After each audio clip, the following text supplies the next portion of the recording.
Wake up to your most authentic, vibrant life. When's the last time you felt truly, vibrantly alive? Many of us reach a certain point where we realize we've been sleepwalking through our days, merely going through the motions as precious time slips away. Regularly contemplating our impermanence can jolt us out of complacency and reawaken our appreciation for the gift of being alive. To viscerally grasp just how finite our time is, author Jodi Wellman encourages us to calculate our remaining weeks. Assuming an average lifespan of 80 years, subtract your current age from 80, then multiply that by 52. The resulting number is likely far smaller than you'd imagine. So how do you live life to the fullest? Or, as Wellman puts it, how do you live life astonishingly? Life is short, so let's get right into it. Living astonishingly. If you want to live a full life, a key starting point is identifying what makes you feel energized, engaged, and like your most authentic self.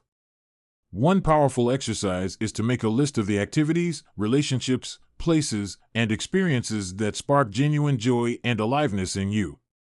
Maybe it's losing yourself in an art project, hiking in nature, or having deep conversations with loved ones. First, identify these things, and second, think about how you can incorporate them into your daily and monthly routines. It's also crucial to confront what feels stagnant or empty. This means asking yourself hard questions like, when was the last time I felt fully engaged with life? Are there ways in which I've somehow given up on really living? Grappling with tough questions like these can fuel positive change. Of course, an astonishing life will look different for everyone. It's about what's meaningful and true to you. Consider keeping a diary for a period of time to audit how you spend your days. Note what you want more of, what you'd like less of, and how you might boost your sense of purpose. It's important to keep paying attention, to stay awake as your life unfolds. Deliberate reflection can help you here. Feeling brave? Here's an exercise you can try to clarify what really matters. Write your own obituary. Imagine you've reached the end of your life. What would you want the summary of your time on Earth to reflect? What accomplishments, relationships, or qualities would make you feel most proud? Jot down the highlights you'd love to be remembered for.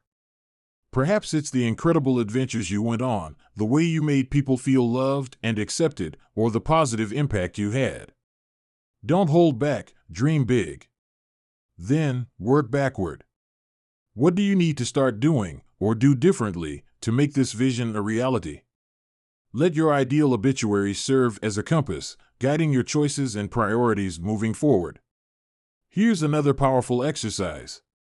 Imagine you're 80 or 90 years old, reflecting back on your life as it is now. What words of wisdom would your elder self lovingly offer? Would they urge you to stress less about the little things, or conversely, to sweat the details a bit more? Would they encourage you to be bolder in going after your dreams, or to focus more on appreciating what you already have? Would they advise you to nurture certain relationships, pursue a passion you've been neglecting, or make your well-being a higher priority? Really step into the shoes of your wisest elder self and view your current circumstances through their compassionate yet discerning eyes. Jot down any insights and consider how you might put their advice into practice, starting today. This simple mental shift in perspective can cut through the noise and clarify what truly matters in the big picture. In a world where it's all too easy to drift, these tools can help you wake up before it's too late. Mining regrets for wisdom. Say you're on your deathbed, looking back at life. What would you regret not doing, being, or saying? While we often think of regrets as purely negative, they can serve a profound purpose. Research shows that of all our negative emotions, people value regret the most for its ability to clarify mistakes and guide better decision-making. Jodi Wellman distinguishes between two main types of regrets. Hot regrets are regrets of commission, like losing your temper at a loved one. They burn intensely in the short term. In contrast, regrets of omission are the haunting what-ifs that linger, like never pursuing a dream career. Wellman surveyed hundreds of people, asking them about their regrets. Among those frequently cited were neglecting health, failing to prioritize relationships, abandoning passions, and making fear-based versus growth-oriented choices. So how can you transmute regrets from sources of suffering to catalysts for change? By treating past regrets as lessons, instructions rather than reasons to ruminate. By extracting insights about what to do differently, you can make future choices with greater wisdom. Let's return to the question at the beginning of this section. Say you're on your deathbed, with only 24 hours to live. With unflinching honesty, consider what you would most regret not doing, being, or saying. What dreams would feel most painful to leave unexplored? What relationships, interests, or values would you wish you had nurtured more fully? This is your deathbed regrets list. Write down anything that surfaces, from the weighty, never telling your father you'd forgiven him, to the seemingly trivial, never learning to make your grandmother's signature dish. Wellman recommends highlighting the most gut-wrenching ones, those that trigger a visceral sense of loss and longing. These are the regrets to tackle first. But how? The key is to take immediate action, even if it's a micro step. If you regret a frayed relationship, send a thoughtful text. If you wish you'd prioritized your health, schedule an overdue checkup. If an abandoned creative dream keeps resurfacing, sign up for that pottery class today. The magnitude of the action matters less than the meaning behind it. To be sure, some regrets are harder to face.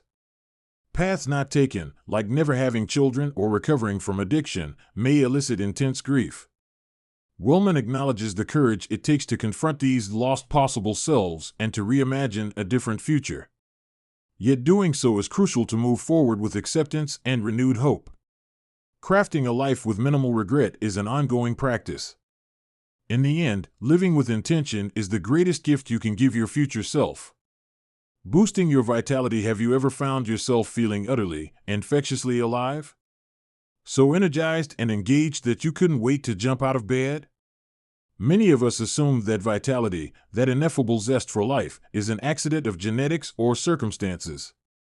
On the contrary, vitality is a highly malleable state that we can deliberately amplify with the right choices. Wellman defines vitality as our positive sense of aliveness and energy.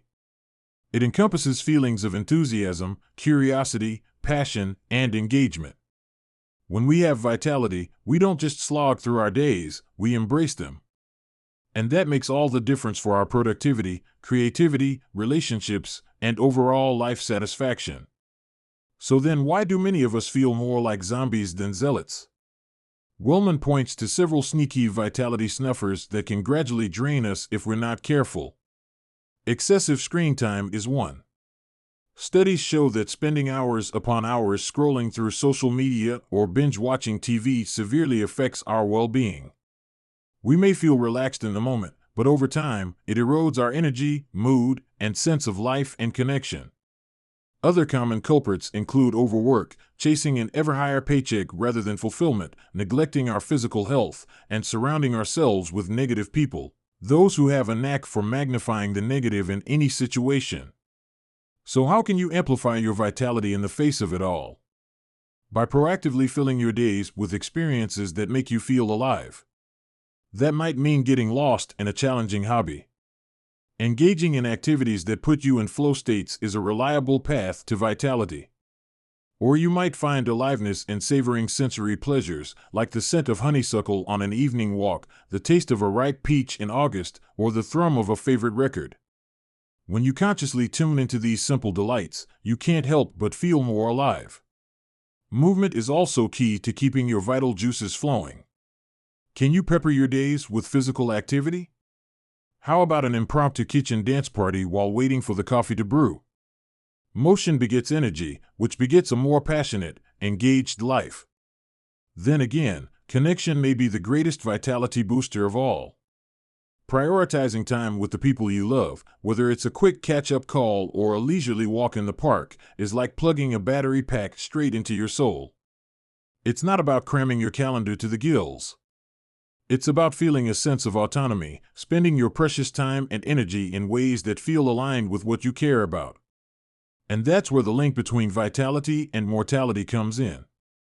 When you viscerally recognize that your days are numbered, you're far less likely to squander them on things that feel deadening versus enlivening. The acute awareness of your finitude, uncomfortable as it may be, can jolt you out of complacency and into committed action. Because the ultimate antidote to an unlived life is vitality. And it's within your power to cultivate it. Final summary. The main takeaway of this speed read to you Only Die Once by Jodi Wellman is that to live a life with minimal regrets, you have to consciously pursue what truly matters to you. By engaging in deliberate reflection, you'll be able to identify what sparks joy and meaning for you personally. Recognizing the preciousness and finitude of your days can jolt you out of complacency and into committed action. And remember that vitality, that ineffable zest for life, is a malleable state. You can deliberately amplify it through the right choices, like engaging in flow, savoring sensory pleasures, and nurturing connection. Okay, that's it for this speed read. We hope you enjoyed it. If you can, please take the time to leave us a rating. We always appreciate your feedback. See you soon.